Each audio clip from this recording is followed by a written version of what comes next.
What's up, comic book fans? And welcome to Comics Icons. Now, JJ, what they call me.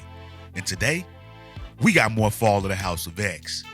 This time with the Invincible Iron Man number 18 by writer Jerry Duggan. And ladies and gentlemen, this Iron Man portion of the Fall of the House of X has been really fun to watch. And this issue keeps it going as we finally get one of the most unexpected and mind-blowing team-ups ever between Iron Man and Magneto. And if you missed the video for the issue where the two of them met up in one of the most unlikely ways, then I'll leave a card right at the top of the screen for you right now. And I'll place a link at the end of the video as well. But it was in that last issue where Tony Stark got his long-awaited run-in with Phelan. But Stark's revenge was cut short when he found out that Orchis had now lost control to the AI, and now more and more Sentinels are en route to them to take them both out. But Tony Stark's wife, Emma Frost, calls him in some backup in the form of the newly resurrected Magneto, leaving Tony Stark speechless for once.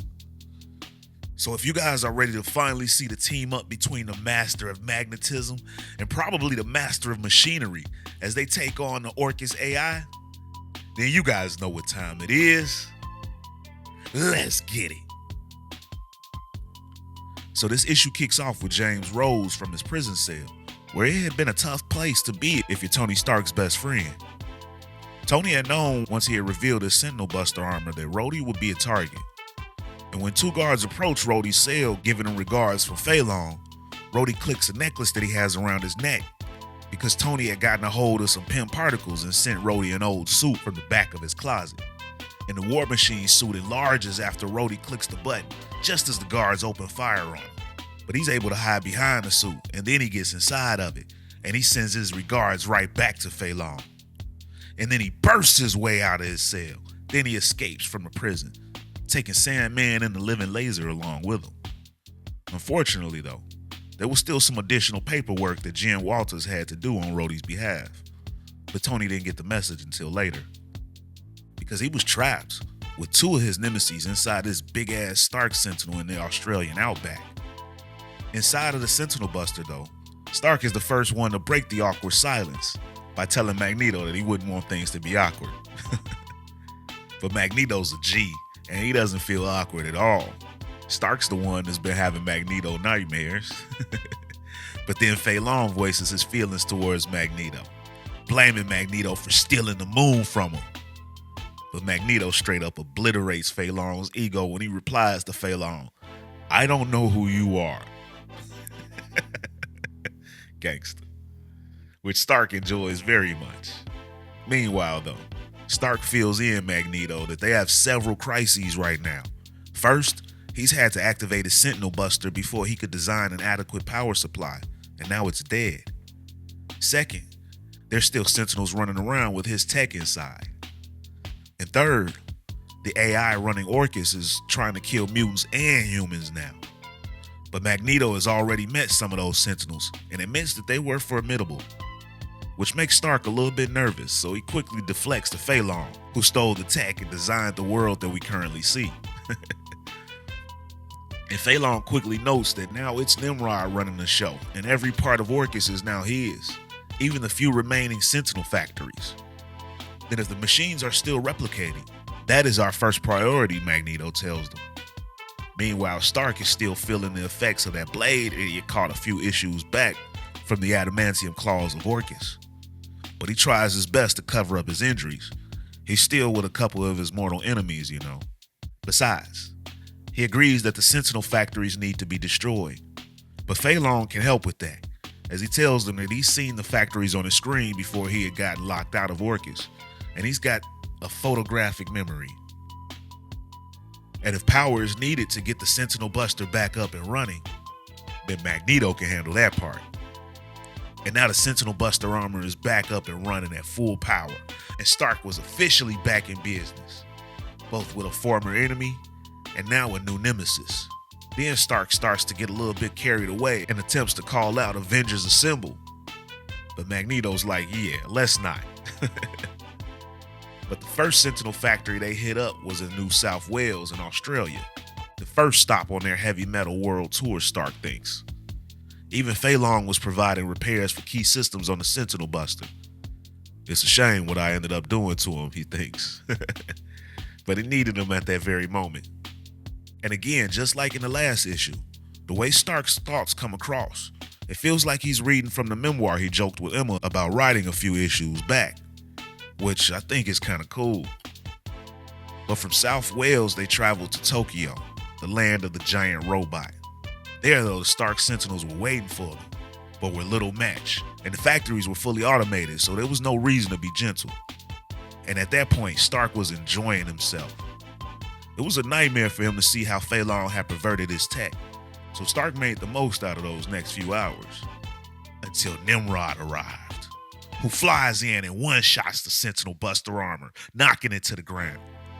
And as Stark flies out of it, he notices that the armor damaged the nearby train tracks, and there's a train full of people heading in that direction.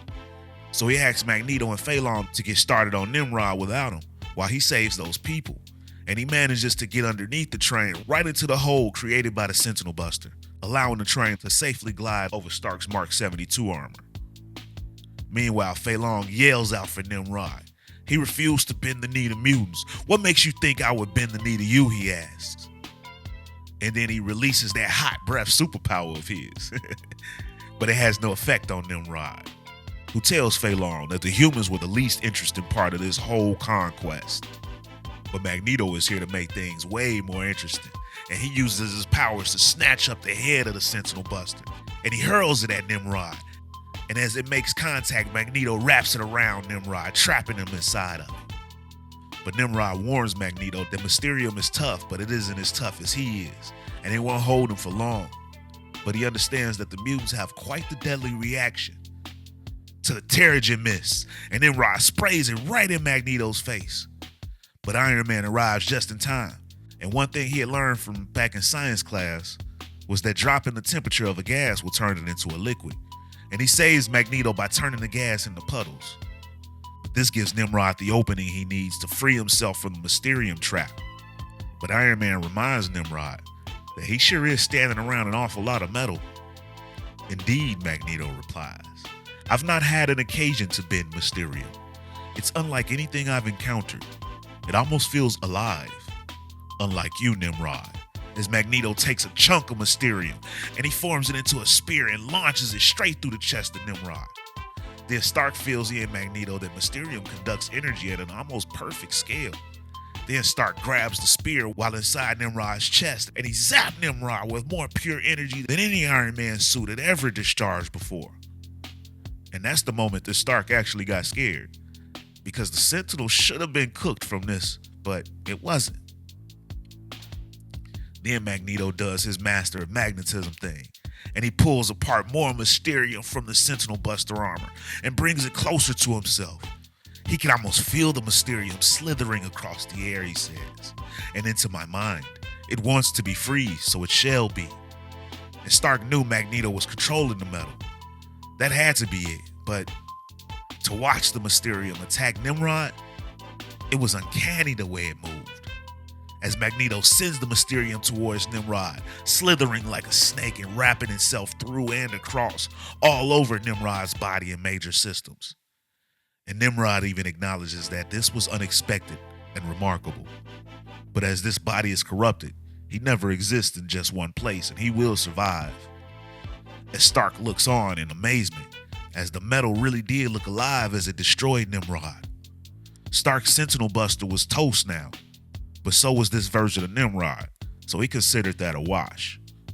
And before Magneto leaves to go join back in with the rest of the mutants, he tells Stark that it's fascinating. The Mysterium has changed its structure, like it died at being joined with something so corrupt. A shame. There are more Nimrods to fight. Then he gives Stark a little present before he takes off. He had bound Fei Long up for him. Then he tells Stark good luck. Then Stark gives Fei Long the right cross of a lifetime, dropping Fei Long. Then Stark tells him that now he starts paying for the people he's murdered. And that, ladies and gentlemen, is the end of the issue. So what did you guys think about the issue? I thought it was a really fun issue seeing Iron Man and Magneto fight together to take out Nimrod. That was sick. It's a shame, though, to see the Sentinel Buster armor go bye-bye already. But the fight with Orchis is almost over, and they did destroy the Sentinel factories. So I guess there's not much of a point to having the armor going forward as long as he's got his Mark 72 suit. But for quite some time, Stark had been having nightmares about Magneto coming to kill him. But to have Magneto be the one to come rescue him and fight with him was pretty dope. But I want to hear from you guys. Were you satisfied with the team up? Did you guys want to see more? Do you hate to see the Sentinel Buster gone? But as always, if you guys enjoyed this video and this channel, and you'd like to support the channel, then you could do so by stopping by the Comics Icon store and picking you up some of this dope merchandise, including the background music heard right here in this video, or by joining the Iconic Fan Club channel membership, and there'll be a link in the description to join, as well as for the store. But with your membership, you'll gain access to weekly interactive live streams with yours truly, where we could talk about everything that's been going down in these issues, as well as ones that you'd like for me to go over in the future and other comic book news. Plus, you guys will get loyalty badges, member shoutouts, and up to 20% off of Comics Icon's merchandise from the Comics Icon store. And now we've got new tiers to the memberships as well, starting at just 99 cents. Now, how's that for a great way to help out and support the channel? And look fly while you're at it. Or you guys can donate to the channel with a super thanks. And if you're not able to do any of these, then you can still be a huge, tremendous help to this channel's future by dropping a like, share, and subscribing to Comics Icons for more icons in the comic book world. But ladies and gentlemen, it's about that time. I'm out. Peace.